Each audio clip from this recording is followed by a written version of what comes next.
महाराष्ट्रामध्ये बीजेपीची ताकद आहे, त्या ठिकाणी बीजेपीच्या चांगल्या जागा निवडून येते. आणि बाकी काल मी उत्तर प्रदेशमध्ये 2 दिवस होतो आणि त्या ठिकाणी सुद्धा वातावरण अत्यंत चांगलं आहे. ज्या पूर्वांचलमध्ये 32 जागा आहे, त्या 32 जागांपैकी जवळजवळ 32च्या 32 निवडून येते असा विश्वास त्या ठिकाणच्या कार्यकर्त्यांचा आहे. त्यामुळं 75 पार करण्याची भूमिका बीजेपीची उत्तर प्रदेशमध्ये आहे 80 जागांपैकी. महाराष्ट्रामध्ये थोडी टक्कर आमची काट्याची टक्कर आहे, परंतु या ठिकाणी आम्हाला 35 ते 40 जागा मिळतील असा आम्हाला विश्वास आहे. आणि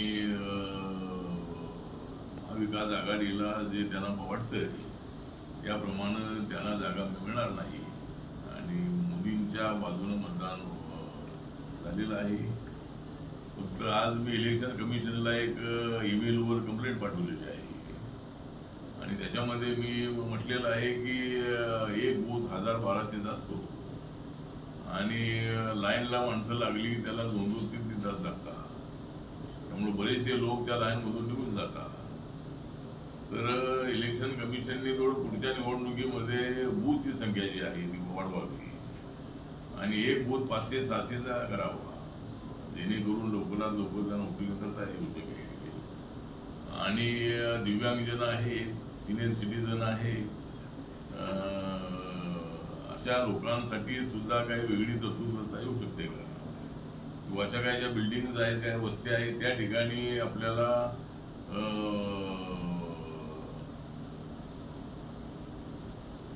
जे बूथ आहे आपलं सेंटर जे आहे ते सेंटर त्या ठिकाणी ठेवता शकेल का, याचाही विचार इलेक्शन कमिशनने करावा. आणि मतदान जे आहे ते मतदान 75-80-85% झालं पाहिजे. या दृष्टिकोनातून प्रयत्न झाला पाहिजे. आम्ही सगळेजण आवाहन करतो आहोत.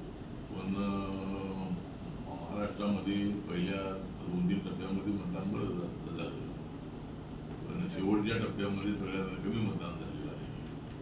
मुंबई शहरामध्ये सुशिक्षित वर्ग आहे, शिकलेला वर्ग आहे, या सबर्बनमध्ये असणारा वर्ग शिकलेला आहे, पण या भागामध्ये मतदान अत्यंत कमी झालेलं आहे.